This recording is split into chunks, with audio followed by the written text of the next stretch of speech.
देश के अंदर राजनीतिक स्थिरता के लिए वन नेशन वन इलेक्शन को आगे बढ़ाने की आवश्यकता है। जब कांग्रेस में टूटन शुरू हुई और कांग्रेस स्वयं अपने आंतरिक मतभेदों के कारण अस्थिरता के दौर से गुजरती हुई दिखाई दी, तो उसने उस अस्थिरता का शिकार देश को बनाया। एक बार के इलेक्शन में आप सोचिए, जो काम लोकसभा और विधानसभा का चुनाव एक साथ होकर के जितना पैसा बचाया जा सकता है, जब लोकसभा का इलेक्शन 2034 में होगा, जनरल इलेक्शन 2034 में होगा, उस दौरान कुछ विधान मंडलों के विधानसभाओं के किसी का काम कार्यकाल बढ़ाना पड़ेगा, किसी का घटाना पड़ेगा, और उस भाव के साथ एक साथ पूरे देश के अंदर वन नेशन वन इलेक्शन मूर्त रूप ले सके, उसके लिए एक व्यापक जनमत को जागरूक करने के लिए हम सब आज यहां पर एकत्र हुए हैं। इसलिए प्रधानमंत्री मोदी जी ने देश के अखंडता के प्रतीक लौह पुरुष सरदार वल्लभ भाई पटेल की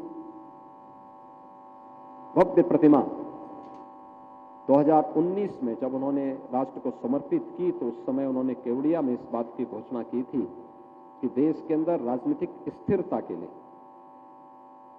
वन नेशन वन इलेक्शन को आगे बढ़ाने की आवश्यकता है। वन नेशन वन इलेक्शन के इस भाव को आगे बढ़ाने के लिए ही उन्होंने उस समय देशवासियों के सामने इसको एक मुद्दा दिया। श्रद्धेय अटल बिहारी वाजपेयी जी ने भी इस पर सदैव जोर दिया था। राजनीतिक स्थिरता सुशासन की पहली शर्त है, सुरक्षा की पहली शर्त है, विकास की पहली शर्त है, और उस राजनीतिक स्थिरता के लिए बार बार के इलेक्शन न हो, इसको लेकर के हमें आगे बढ़ना होगा। ऐसा नहीं कि ऐसा ना हुआ हो। पहला आम चुनाव स्वतंत्र भारत में 1952 में होता है। लोकसभा और विधानसभा के पूरे देश के अंदर एक साथ चुनाव हुए। कमोवेश ये इलेक्शन एक साथ 1952 से 1957, 1957 से 1962, 1962 से फिर 1967, ये एक साथ चुनाव होते रहे। लेकिन 1967 के बाद जब कांग्रेस में टूटन शुरू हुई और कांग्रेस स्वयं अपने आंतरिक मतभेदों के कारण अस्थिरता के दौर से गुजरती हुई दिखाई दी, तो उसने उस अस्थिरता का शिकार देश को बनाया और फिर देश के अंदर अलग अलग राज्यों में सरकारों को भंग करना, कहीं इलेक्शन कराना, कहीं पे राष्ट्रपति शासन लागू करना, और उस दौर के साथ देश गुजरता आगे बढ़ता गया। 1980 के दशक में भी मुद्दा उठा था कि नहीं, लोकसभा और विधानसभा का चुनाव एक साथ होना चाहिए, लेकिन फिर वो आगे नहीं बढ़ पाया। श्रद्धेय अटल बिहारी वाजपेयी जी ने भी इस बात को आगे बढ़ाया था, वो चीजें आगे नहीं चल पाई। और आज श्रद्धेय अटल जी के ही उन भावों को मूर्त रूप देने के लिए प्रधानमंत्री मोदी जी ने पूर्व राष्ट्रपति श्रद्धेय रामनाथ कोविंद जी की अध्यक्षता में एक समिति का गठन किया और उस समिति ने अपनी सिफारिशें देश को की है। व्यापक जन जागरण के माध्यम से लोगों की चेतना को जागरूक करना, क्योंकि वोटिंग तो जनता जनार्दन को करना है। लोकतंत्र आकर्षण का केंद्र बना रहे, लोकतंत्र के प्रति लोगों की यह श्रद्धा का भाव बना रहे,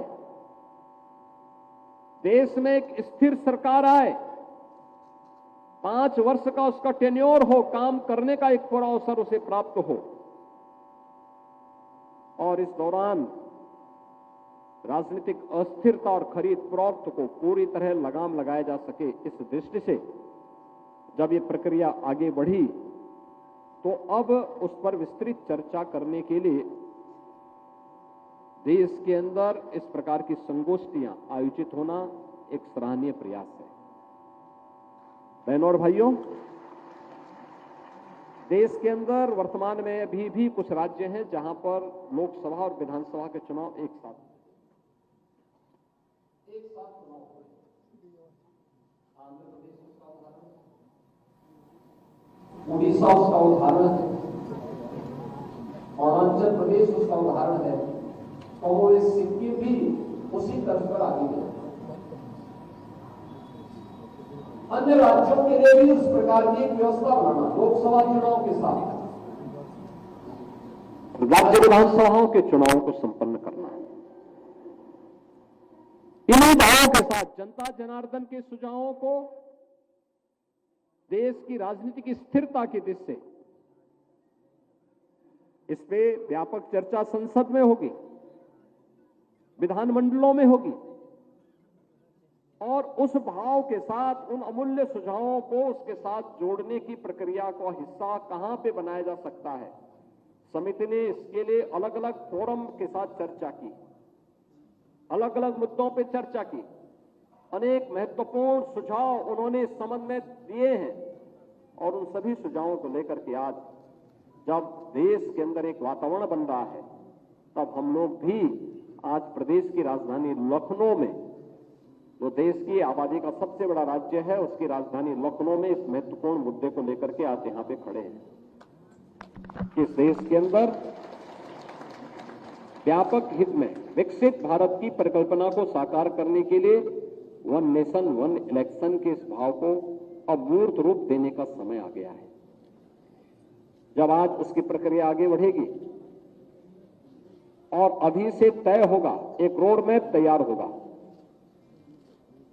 रोड मैप तैयार होने के बाद यह तय होगा कि कैसे 2034 तक आते आते, जब लोकसभा का इलेक्शन 2034 में होगा, जनरल इलेक्शन 2034 में होगा, उस दौरान कुछ विधानमंडलों के विधानसभाओं के किसी का कार्यकाल बढ़ाना पड़ेगा, किसी का घटाना पड़ेगा, और उस भाव के साथ एक साथ पूरे देश के अंदर वन नेशन वन इलेक्शन मूर्त रूप ले सके, उसके लिए एक व्यापक जनमत को जागरूक करने के लिए हम सब आज यहां पर एकत्र हुए हैं।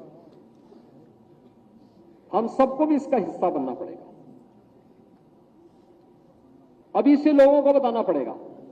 एक बार के इलेक्शन में आप सोचिए, जो काम लोकसभा और विधानसभा का चुनाव एक साथ होकर के जितना पैसा बचाया जा सकता है, अगर जब विधानसभा के चुनाव अलग होते हैं, लोकसभा के अलग होते हैं, कहते हैं कि देश की जीडीपी पर उसका असर पड़ता है 1.5% का, यानी 3-3.5 लाख करोड़ से लेकर के 4-4.5 लाख करोड़ तक का एक अतिरिक्त बोझ देश की अर्थव्यवस्था पर पड़ता है। आप सोचिए, इतना पैसा बहुत सारे राज्यों की वार्षिक बजट भी नहीं है। यह पैसा जो केवल इलेक्शन पे खर्च हो रहा है या जिसके कारण अर्थव्यवस्था पर प्रभाव पड़ रहा है, इस 3.5 से लेकर के 4.5 लाख करोड़ की धनराशि जो चुनाव पे खर्च होता है या जिसके कारण विकास बाधित होता है और अर्थव्यवस्था प्रभावित होती है, अगर यह अर्थव्यवस्था का हिस्सा बना रहे, विकास के कार्य सुचारू रूप से आगे बढ़ेंगे, तो अर्थव्यवस्था को सुदृढ़ करने में कोई कठिनाई नहीं, वो तेजी के साथ आगे बढ़ेगी। इस पैसे का उपयोग विकास के कार्यों के लिए किया जा सकता है और स्थिरता का दौर समाप्त होगा। मध्यावधि जो चुनाव होते हैं उनके शेड्यूल तय हो जाएंगे। कोई भी मध्यावधि चुनाव अब बचे हुए कार्यकाल के लिए ही होगा।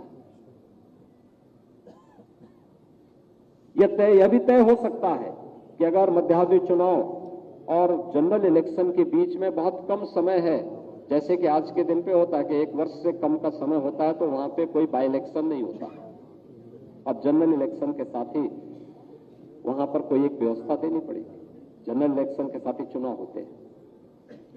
ऐसे ही कोई ना कोई बात उसके साथ जुड़ेगी और उन बातों के साथ जनता जनार्दन के क्या सुझाव होंगे, अलग अलग पक्षों के क्या सुझाव और आते हैं, इन सभी मुद्दों को लेकर के इस पर व्यापक चर्चा को आगे बढ़ाने के लिए इस प्रकार के फोरम के माध्यम से, जन जागरण के एक बड़े कार्यक्रम को आगे बढ़ाने की आवश्यकता है। मित्रों, इस देश की आवश्यकता है। याद रखना, इन मुद्दों पर वे लोग प्रखरता के साथ सामने आ सकते हैं जिनके लिए राष्ट्र प्रथम है, जिनके लिए स्वयं का स्वार्थ ही प्रथम भाव रखता है। उन लोगों के लिए मुद्दे कोई मायने नहीं रखेंगे, लेकिन जिनके लिए देश ही सर्वोपरि है, उन लोगों के लिए इसका एक मायने है।